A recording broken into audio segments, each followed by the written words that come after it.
Welcome back to DuckmanCycles and VW Garage. I'm your host, the Duckman. And behind us here we have two KT196 Go Karts. They come to me with a really good story. See, these both belong to my neighbor.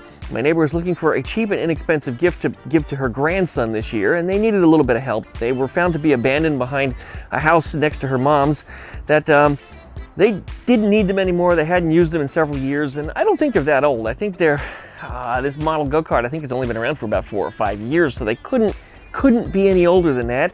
And these weren't cheap. They were around about $1,500 when they were new. But she needed some help with them. They had been sitting out for a long time, and they obviously are not in running condition. They need a lot of help, they need a lot of love, and this is where I come into play. She asked me, what would it cost to get these things fixed? And I said, well, I don't know, I haven't seen them. She goes, I don't even know how I'm gonna get them here. I said, well, you know what? I just happen to know somebody that has a trailer. So we loaded up the 350Z, put 2 go-karts up on a trailer, and brought them back on home here. Now we worked out a little bit of an agreement. Again, she's on a fixed income, she didn't have a lot of money, so she wanted me to work on these things, so I gave her a deal. I said, listen, it's not gonna cost you any money. I said, between the two of them, we'll make one good one, and whatever's left over, I get to keep. And she's like, really? You don't want to get paid? I was like, no, I'll take the spare parts and I'll make them work. I'll do something with them. I'll probably customize them. I'll make something for myself and I'll make a YouTube video out of it in the process.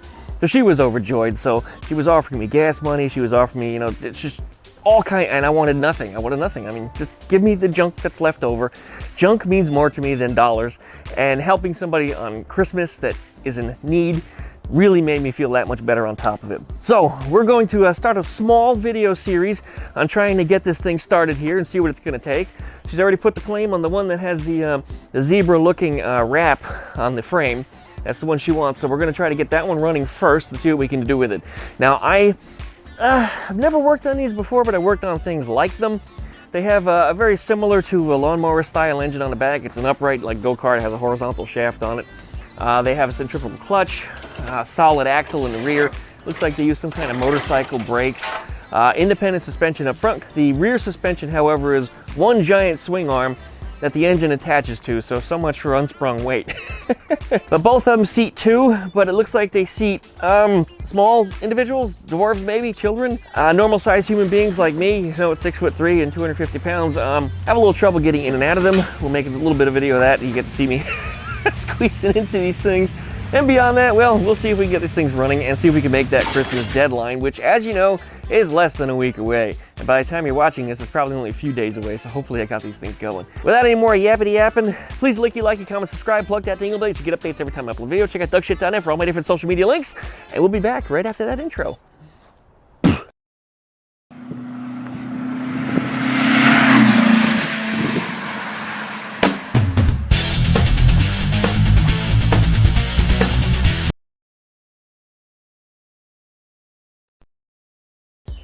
Welcome back, everybody.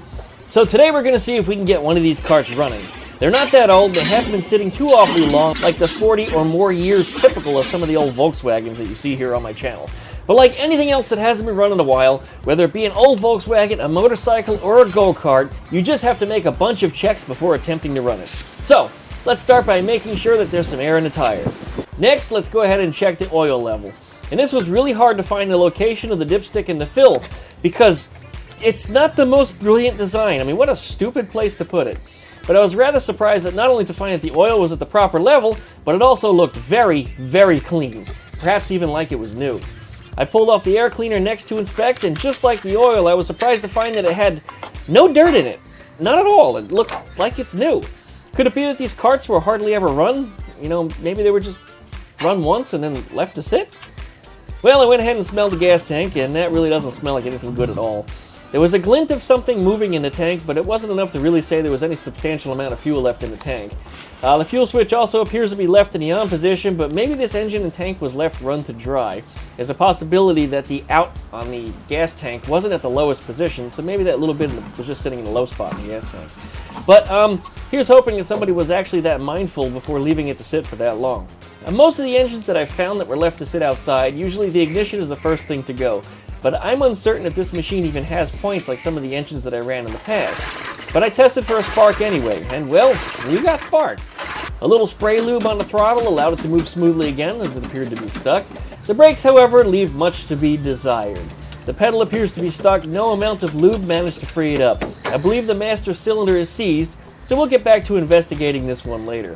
Alright, well, I guess it's safe to add some fuel at this point, and let's just see what happens. So we'll prime it up with a little splash of fuel, make sure that the run switch is turned in the on position, turn on the choke,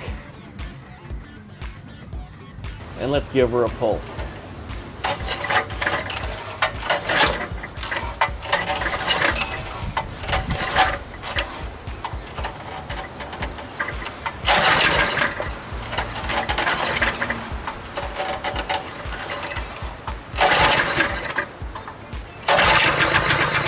And boom!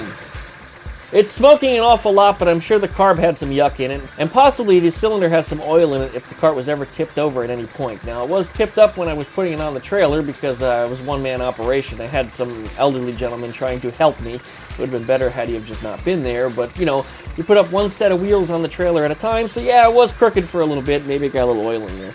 But let's give it a little time to run, and I'm sure it'll just clear up. And that it did. The more I ran it, the better it ran.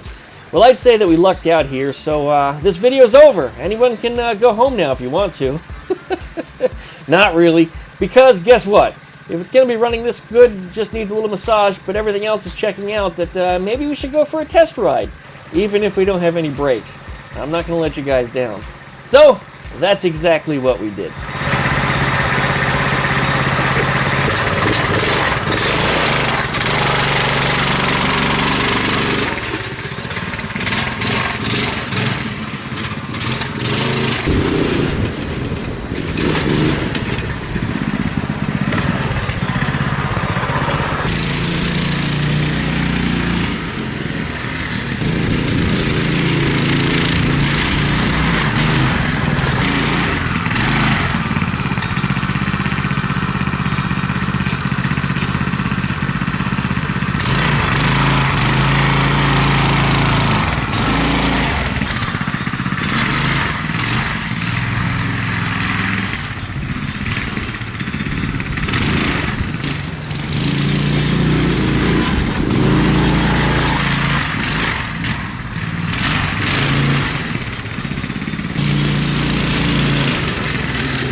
You guys kind of missed that one.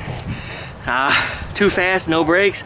I hit the tree behind the camera. It was the only thing I could use to stop without hitting either the house or the neighbor's car. I just tapped it. Not enough to dent the frame or anything, but...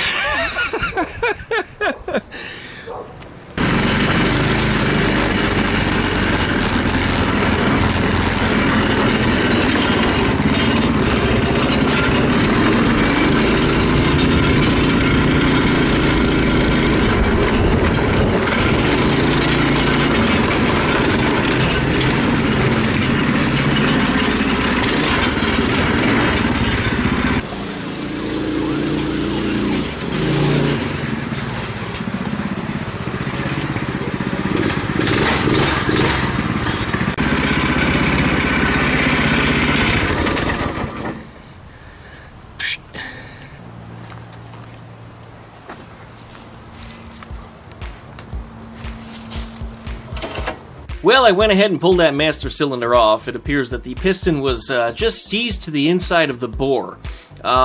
typical metallurgy problem where the two metals corrode differently and they have some kind of electrolysis, blah, blah, blah, in between them.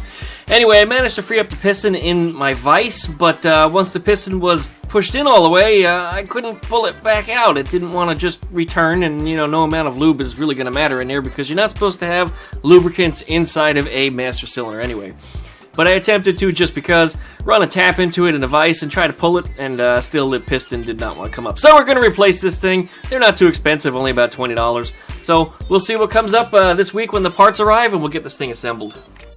Alright, well that wasn't too awfully bad. It did run. It did seem like the throttle was a little sluggish, especially towards the wide open range. I think it's running a little bit lean. The carburetor is going to have to come off of there and get cleaned out. I bet you there's probably a little something in the jet, and maybe a little something clogging up the emulsifier or something in there too.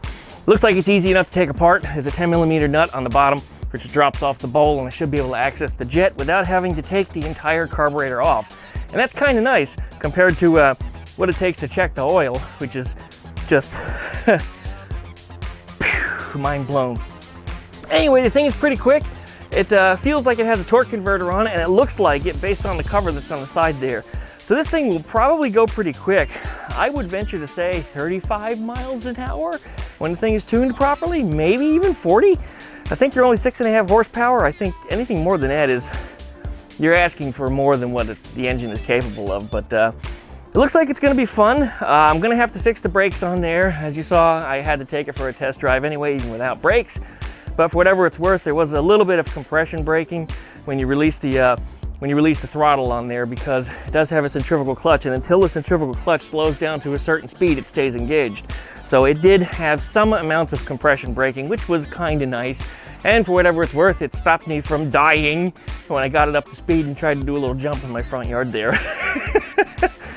Anyways, once we get this thing settled and done, which will probably be in the next few days, where I can turn it over to my neighbor so she can finish up whatever she wants to do to decorate it for Christmas, then we're going to work on the other one.